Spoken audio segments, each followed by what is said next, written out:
അവിടുത്തെ ഇഷ്ടം നടക്കട്ടെ. സ്വയം സമർപ്പിക്കുമ്പോൾ തല കുനിഞ്ഞ് ഹൃദയത്തെ സ്പർശിക്കുകയാണ്. കുനിയാത്ത തലയ്ക്ക് യാതൊരു മൂല്യവും ഇല്ല. കടുപ്പത്തിൽ ഉറച്ചു നിൽക്കുന്ന തലയ്ക്കാവട്ടെ എപ്പോഴെങ്കിലും കുനിയാതെ തരമില്ല. കുനിയാതെ തരമില്ല താനും. ഒന്നുകിൽ സമർപ്പണത്തിൽ, അല്ലെങ്കിൽ അപമാനത്തിൽ. ആത്മസമർപ്പണത്തിൽ കുനിയുന്ന ഒരു തലയ്ക്ക് ഒരിക്കലും അപമാനഭാരത്താൽ കുനിയേണ്ടി വരില്ല. ധാർഷ്ട്യത്തിന്റെ സഹചാരിയാണ് അപമാനബോധം. സ്നേഹത്തിന്റെ സഹചാരി ലജ്ജയാണ്. കുട്ടികൾ നാണിച്ചു നിൽക്കുന്നത് കണ്ടിട്ടില്ലേ? അത് സ്വാഭാവികമായ പ്രകൃതമാണ്. ലജ്ജ ജന്മസ്വഭാവമാണ്. അപമാനബോധമാവട്ടെ സമൂഹത്തിൽ നിന്ന് ആർജിക്കുന്നതാണ്. കൃഷ്ണൻ അർജുനോട് പറയുന്നു, നീ എനിക്ക് പ്രിയങ്കരനാണ്. എന്നിട്ട് അദ്ദേഹം തുടരുന്നു, നിന്നെ സ്വയം സമർപ്പിക്കൂ. സമർപ്പണം ആരംഭിക്കുന്നത് ഒരു അനുമാനത്തിൽ നിന്നാണ്. നിങ്ങൾ ദൈവിക ശക്തിക്ക് പ്രിയപ്പെട്ടവനാണ് എന്ന് സ്വയം അനുമാനിക്കുക. അതോടെ ആത്മസമർപ്പണം സംഭവിക്കുകയായി. ആത്മസമർപ്പണം ഒരു ചെയ്തിയല്ല, അത് ഒരു അനുമാനമാണ്. സമർപ്പണം ചെയ്യായിക അജ്ഞതയാണ്, മായയാണ്. സമർപ്പണം ആരംഭിക്കുന്നത് മനസ്സിന്റെ അനുമാനമായാണ്. പിന്നെ അത് യാഥാർത്ഥ്യമായി സ്വയം വെളിപ്പെടുത്തുന്നു. പിന്നെ അന്തിമമായി വീണ്ടും ഒരു മായയായി അത് വെളിപ്പെടും. കാരണം സത്യത്തിൽ രണ്ടില്ല, ഒന്നേയുള്ളൂ. ആർക്കും വ്യതിരിക്തമായ അസ്തിത്വങ്ങളില്ല എന്നതാണ് സത്യം. അപ്പോൾ പിന്നെ സമർപ്പിക്കാനും സമർപ്പണം സ്വീകരിക്കാനുമൊന്നും ആരുമില്ല. എന്നാൽ സമർപ്പണത്തിലൂടെ പൂർണ്ണമായും കടന്നുപോയിട്ട് വേണം അത് മായയാണ് എന്നുള്ള തിരിച്ചറിവിലേക്ക് എത്താൻ. ആ തെരഞ്ഞെടുപ്പ് നിങ്ങളുടെ യോഗമാണ്, അല്ലെങ്കിൽ നിയോഗമാണ്. കൃഷ്ണന് ആദ്യമേ അർജുനനോട് ആത്മസമർപ്പണം ചെയ്യാൻ പറയുന്നില്ല. അദ്ദേഹം ആദ്യം പറയുന്നത്, നീ എനിക്ക് പ്രിയങ്കരനാണ്. അത് കഴിഞ്ഞ് പറയുന്നു, നിനക്ക് വേറെ യാതൊരു മാർഗവുമില്ല സ്വയം സമർപ്പിക്കുകയല്ലാതെ. ഒന്നുകിൽ ഇപ്പോൾ ചെയ്യാം, അല്ലെങ്കിൽ പിന്നീട്. ഇതാണ് പ്രേമത്തിന്റെ മാർഗം. നമ്മിൽ പലരും ഈ ലോകത്തേക്ക് വരുന്നത് ഒരു നിഷേധ വാക്യത്തിന്റെ വിത്തുമായാണ്. അത് ശരിയല്ല. ജീവിതകാലം മുഴുവൻ സംഭവങ്ങളെയും ആളുകളെയും സാഹചര്യങ്ങളെയും തിരുത്താൻ നാം ശ്രമിച്ചുകൊണ്ടിരിക്കുന്നു. എന്നാൽ നമുക്ക് എത്രമാത്രം തിരുത്താൻ സാധിക്കും? ആകാശത്തിലെ മേഘങ്ങളെ അങ്ങുമിങ്ങും മാറ്റിവെക്കാൻ ശ്രമിക്കുന്നത് പോലെയാണ് അത്. ആനന്ദിക്കാൻ, ഉള്ളുതൊട്ട് പുഞ്ചിരിക്കാൻ, പ്രിയം തോന്നാൻ, പ്രിയം തോന്നിപ്പിക്കാൻ, ഇതിനൊന്നും മനസ്സിലെ ആ വിത്ത് നിങ്ങളെ അനുവദിക്കുന്നില്ല. ഒരു മുള്ളുപോലെ അതങ്ങനെ കുത്തി നോവിച്ചുകൊണ്ടിരിക്കും. അത് ശരിയല്ല. എന്നാ ഈ വിത്ത് നിങ്ങളെ വീണ്ടും വീണ്ടും ഈ ലോകത്തേക്ക് തിരിച്ചെത്തിച്ചുകൊണ്ടിരിക്കുന്നു. അപ്പോൾ ഈ വിത്ത് എങ്ങനെ കരിച്ചു കളയാം? അത് അവിടെ ഉണ്ട് എന്ന് തിരിച്ചറിഞ്ഞാൽ മാത്രം മതി. ഇത് സാധ്യമാവുന്നത് ഗാഢമായ ആത്മവിചിന്തനത്തിലൂടെയും ധ്യാനത്തിലൂടെയുമാണ്. ചിലപ്പോൾ ശരീരവും മനസ്സും ബുദ്ധിയും ഓർമ്മയും അഹംബോധവും ഒന്നും ശരിയല്ല എന്ന തോന്നലും നിങ്ങൾക്കുണ്ടാവും. അവയെ ന്യായീകരിക്കാം, അല്ലെങ്കിൽ കുറ്റപ്പെടുത്താം. എന്തായാലും ഇതൊക്കെ ലോകത്തിന്റെ ഒരു ഭാഗം മാത്രം. ലക്ഷണപ്പിഴവിനായി നിങ്ങൾക്ക് തോന്നുന്നവയെയും അറിഞ്ഞ് അവയെ ദൈവിക ശക്തിക്ക് സമർപ്പിക്കൂ. പരമമായ ബോധത്തിന്റെ അനന്തമായ സംഘടനാ വൈഭവത്തിൽ വിശ്വാസമർപ്പിക്കൂ. എന്നിട്ട് ആത്മാർത്ഥതയോടെ ഇങ്ങനെ കരുതാം: അവിടുത്തെ ഇഷ്ടം നടക്കട്ടെ. അതോടെ അത് ശരിയല്ല എന്ന വിത്ത് എരിഞ്ഞു തീരും. അവിടുത്തെ ഇഷ്ടം നടക്കട്ടെ എന്നത് പരമമായ സംതൃപ്തിയുടെ അവസ്ഥയാണ്, സമ്പൂർണമായ പ്രേമത്തിന്റെ അവസ്ഥ. ഇത് ഭാവിയെക്കുറിച്ചുള്ള ഒരു പ്രസ്താവം പോലും ആവണമെന്നില്ല. അവിടുത്തെ ഇഷ്ടം മാത്രമേ ഇപ്പോൾ നടക്കുന്നുള്ളൂ.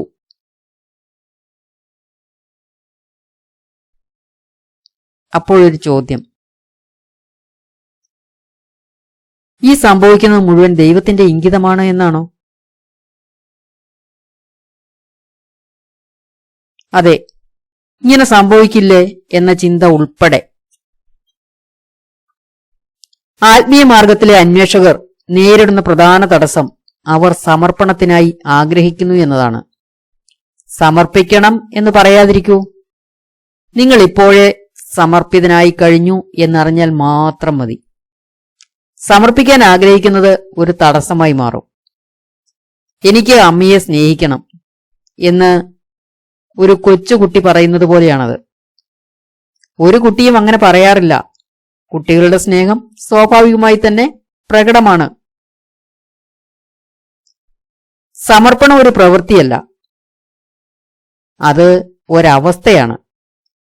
നിങ്ങൾ അംഗീകരിച്ചാലും ഇല്ലെങ്കിലും ശരി, സമർപ്പണം അവിടെയുണ്ട്. വിവേകബുദ്ധികൾ അത് ഉണർന്ന് കണ്ടറിയുന്നു. വിവേകബുദ്ധി കുറഞ്ഞവർ സ്വല്പം കൂടി താമസിക്കും എന്ന് മാത്രം. നിങ്ങൾക്ക് ഇക്കാര്യത്തിൽ ഒന്നും തീരുമാനിക്കാനില്ല എന്ന് തിരിച്ചറിയൂ. നിങ്ങളുടെ തന്നെ ആഴത്തിൽ നിങ്ങൾ സമർപ്പിതമായ അവസ്ഥയിലാണ്. സമയബന്ധിതമായ ഒരു ലക്ഷ്യം നിശ്ചയിക്കുന്നത് നിങ്ങളുടെ ജീവിതോർജത്തിന് ദിശാബോധം നൽകും. പക്ഷേ ഇതിന് ഭാവനാശേഷി കൂടിയേ തീരൂ. മിക്ക ആളുകൾക്കും ഭാവന കുറവാണ്. അവർ ഇടയ്ക്ക് തടഞ്ഞു നിൽക്കും, നിരാശയിൽ വീഴുകയും ചെയ്യും. എന്നാൽ നിങ്ങളൊരു ഭക്തനാണെങ്കിൽ ഇങ്ങനെ പറയും: അങ്ങയുടെ ഇച്ഛ നടക്കട്ടെ. അതോടെ നിങ്ങൾ ലക്ഷ്യത്തിലേക്ക് ലാഘവത്തോടെ ചുവടുവയ്ക്കുകയായി. ഇത് എളുപ്പത്തിൽ സാധ്യമാവുന്നതേ ഉള്ളൂ. പക്ഷെ ഒരു കാര്യം വേർതിരിച്ചറിയണം. ചിലര് പറയും, സമർപ്പിക്കൂ, എല്ലാം ദൈവം ചെയ്യട്ടെ. മറ്റു ചിലർ പറയും, എല്ലാത്തിന്റെയും ഉത്തരവാദിത്തം എനിക്ക് തന്നെയാണ്. സമർപ്പണം എന്ന് വെച്ചാൽ അങ്ങയുടെ ഇച്ഛ നടക്കട്ടെ എന്ന് പറയുന്നതാണ്. അങ്ങയുടെ ഇച്ഛ എന്ന് പറഞ്ഞാൽ നിങ്ങൾ ലോകത്തിന്റെ മുഴുവൻ ഉത്തരവാദിത്തം ഏറ്റെടുക്കുന്നു എന്നാണ് അർത്ഥം. ഇത് പരസ്പര വിരുദ്ധമായി തോന്നാം. എന്നാൽ യഥാർത്ഥത്തിൽ ഇത് രണ്ടും ഒരേ നാണയത്തിന്റെ രണ്ട് വശങ്ങൾ മാത്രമാണ്. എത്രമാത്രം നിങ്ങൾ സ്വയം സമർപ്പിക്കുന്നുവോ അത്രമാത്രം നിങ്ങളുടെ ഉത്തരവാദിത്തം വർദ്ധിക്കുകയാണ്. യാതൊരു ഉത്തരവാദിത്വ ബോധവുമില്ലാത്ത ഒരാൾക്ക് സ്വയം സമർപ്പിക്കാനാവില്ല. എന്തുകൊണ്ടാണ് നിങ്ങൾ നിരുത്തരവാദിയാകുന്നത്? കാരണം നിങ്ങളുടെ അലസതയാകാം, ഭയമാകാം, അല്ലെങ്കിൽ ഇത് രണ്ടും ചേർന്നാകാം. അലസതയോ ഭയമോ ഉണ്ടെങ്കിൽ നിങ്ങൾക്ക് സ്നേഹത്തിൽ മുഴുകാൻ പറ്റില്ല. പൂർണ്ണമായ ഉത്തരവാദിത്തം, പൂർണ്ണമായ സമർപ്പണം തന്നെയാണ്. ഇത് ചവച്ചിറക്കാൻ സ്വല്പം പ്രയാസം തോന്നാം, പക്ഷേ ഇതാണ് സത്യം. ആളുകൾ സാധാരണയായി ഒന്നുകിൽ ഞാൻ ഉത്തരവാദിത്തം ഏറ്റെടുക്കുന്നു എന്ന് പറയും, അല്ലെങ്കിൽ ഞാൻ സ്വയം സമർപ്പിക്കുന്നു എന്നും. എന്നാൽ ഞാൻ പറയുന്നു, ഇത് രണ്ടും കൈകോർത്തു പിടിച്ചാണ് പോകുന്നത്. നിങ്ങൾ ജ്ഞാനത്തിന് സ്വയം സമർപ്പിതനാണെങ്കിൽ അത് മറ്റുള്ളവരുമായി പങ്കിടാനുള്ള ബാധ്യത നിങ്ങൾക്കുണ്ട്. അത് വർദ്ധിതമാകുന്നു എന്ന ഉറപ്പുവരുത്താനുള്ള ഉത്തരവാദിത്തം നിങ്ങൾക്കുണ്ട്. ഉത്തരവാദിത്തം ഏറ്റെടുത്ത് ആശയക്കുഴപ്പങ്ങളിൽ പെടുമ്പോൾ, അല്ലെങ്കിൽ തടസ്സങ്ങൾക്ക് മുന്നിൽ ചെന്ന് ചാടുമ്പോൾ സ്വയം സമർപ്പിക്കാൻ ഓർമ്മിക്കൂ. ലളിതമായി ആ കാര്യം നിങ്ങളെ ചെയ്യുന്നത് നിങ്ങളാണ് എന്ന തോന്നലിന്റെ ഭാരത്തിൽ നിന്ന് മോചിപ്പിക്കും. മുന്നോട്ട് നീങ്ങാനുള്ള ശക്തി നൽകുകയും ചെയ്യും. ഇപ്പോൾ ഈ നിമിഷത്തിലുള്ള ജീവിതത്തിന്റെ ചടുലമായ പ്രകടഭാവങ്ങളാണ് ഉത്തരവാദിത്തം. നിങ്ങൾ ചഞ്ചലപ്പെടുമ്പോൾ ഓർക്കുക, ഉത്തരവാദിത്വത്തിന്റെ അടിസ്ഥാനം സമർപ്പണമാണ്. പൂർണ്ണമായ ഉത്തരവാദിത്തം ഏറ്റെടുക്കുകയും താനാണ് ചെയ്യുന്നത് എന്ന ബോധമില്ലാതെ സ്വയം സമർപ്പിക്കുകയും ചെയ്യുന്നതാണ് വിവേകബുദ്ധി. പൂർണ്ണമായ നിരുത്തരവാദിത്വം നിങ്ങൾക്ക് സാധ്യമല്ല. പരിമിതമായ ഉത്തരവാദിത്തമാവട്ടെ നിങ്ങളെ ദുർബലനാക്കും. വെയിലത്ത് കെട്ടിക്കിടക്കുന്ന ഇത്തിരി വെള്ളം പെട്ടെന്ന് ആവിയായി പോവും. സമുദ്രമാവട്ടെ ഒരിക്കലും വറ്റുന്നില്ല. പരിമിതമായ ഉത്തരവാദിത്തം നിങ്ങളെ തളർത്തും. അപരിമിതമായ ഉത്തരവാദിത്തമാവട്ടെ നിങ്ങൾക്ക് ശക്തിയേകും, ആനന്ദം കൈവരുത്തും. സ്വാശ്രയത്വത്തിന് അസാമാന്യമായ ധൈര്യം വേണം. സമർപ്പണത്തിനാണെങ്കിൽ അത്രയും ധൈര്യം ആവശ്യമില്ല. സ്വയം സമർപ്പിക്കാനാവാത്ത ഒരാൾക്ക് സ്വാശ്രയത്വം കൈവരിക്കാനാവില്ല. 100 രൂപയിൽ 10 രൂപ അടങ്ങിയിരിക്കുന്നത് പോലെയാണ് സ്വാശ്രയത്വത്തിൽ സമർപ്പണവും അടങ്ങിയിരിക്കുന്നത്. 10 രൂപ കയ്യിലില്ലെങ്കിൽ 100 രൂപയും കയ്യിലില്ല എന്നാണ് അർത്ഥം. സ്വയം സമർപ്പിക്കാനുള്ള ധൈര്യം നിങ്ങൾക്കില്ലെങ്കിൽ സ്വാശ്രയത്വം നേടുന്നതും അസാധ്യമാകും. സ്വയം സമർപ്പിക്കാൻ ഭയം ഉള്ളവർ വിഡ്ഢിത്തമാണ് കാട്ടുന്നത്. കാരണം വളരെ സ്വല്പം ഭയം പോലും സ്വാശ്രയത്വത്തിന് അപകടമാണ്. സമർപ്പണം ഉത്തരവാദിത്വത്തിൽ നിന്ന് രക്ഷപ്പെടാനുള്ള മാർഗമാണ് എന്ന് പലരും കരുതാറുണ്ട്. അവർ എല്ലാ പ്രശ്നങ്ങൾക്കും ദൈവശക്തിയെ കുറ്റപ്പെടുത്തും. സത്യത്തിൽ യഥാർത്ഥമായ സമർപ്പണം എല്ലാറ്റിനുമുള്ള പൂർണ്ണമായ ഉത്തരവാദിത്തം ഏറ്റെടുക്കലാണ്. എങ്ങനെയാണത്? പൂർണ്ണമായ ഉത്തരവാദിത്തം ഏറ്റെടുത്ത ശേഷം സഹായത്തിനായി പ്രാർത്ഥിക്കൂ. സമർപ്പണം കാലക്രമത്തിൽ സ്വാശ്രയത്വത്തിലേക്ക് തന്നെയാണ് നയിക്കുക. കാരണം സ്വയം സത്തയല്ലാതെ മറ്റൊന്നുമില്ല. ഭക്തി എന്ന പദത്തിൽ 4 അക്ഷരങ്ങളുണ്ട്. ഫ, ക, ത. പിന്നെ ഈ. ഫ എന്ന് വെച്ചാൽ പരിപൂർത്തിയും പോഷണവുമാണ്. ക എന്ന് വെച്ചാൽ അറിവ് അഥവാ അറിയുവാനുള്ള മാർഗം ആണ് ത. തരണമാണ്, അതായത് രക്ഷയും മോക്ഷവും. ഈ എന്ന് വെച്ചാൽ ശക്തി, ഊർജം.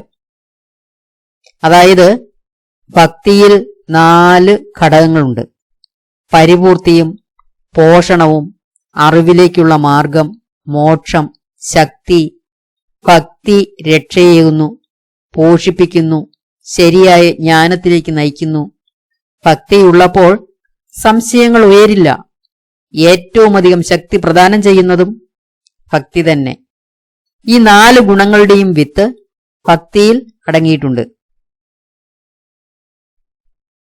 നിങ്ങൾ കടന്നുപോകുന്ന വൈകാരികമായ എല്ലാ കോളിളക്കങ്ങളുടെയും കാരണം നിങ്ങൾക്ക് ഭക്തിയെക്കുറിച്ച് അറിവില്ലാത്തതുകൊണ്ടാണ്. നിങ്ങളുടെ ശക്തമായ വികാരങ്ങളെല്ലാം തന്നെ ഒരേ ദിശയിൽ പ്രവഹിക്കുന്നതാണ് ഭക്തി. ഒരു നദിയും വെള്ളപ്പൊക്കവും തമ്മിൽ എന്താണ് വ്യത്യാസം? ഇരു കരകളും കവിഞ്ഞ് വെള്ളമൊഴുകുമ്പോൾ അത് വെള്ളപ്പൊക്കമാവുന്നു. കരകൾക്കിടയിൽ ഒതുങ്ങിയൊഴുകുമ്പോൾ അത് നദിയാണ്. വികാരങ്ങൾ എങ്ങും ഒഴുകി പരക്കുമ്പോൾ മനസ്സാകെ കുഴപ്പത്തിലാവുന്നു. എന്നാൽ വികാരങ്ങൾ സാന്ദ്രതയോടെ ഒരൊറ്റ ദിശയിൽ പ്രവഹിക്കുമ്പോൾ അത് ഭക്തിയാണ്. അതിന് ശക്തിയേറും. ആത്മസമർപ്പണം അഥവാ ഭക്തി ബുദ്ധിയുടെ ഒരു ലക്ഷണമാണ്.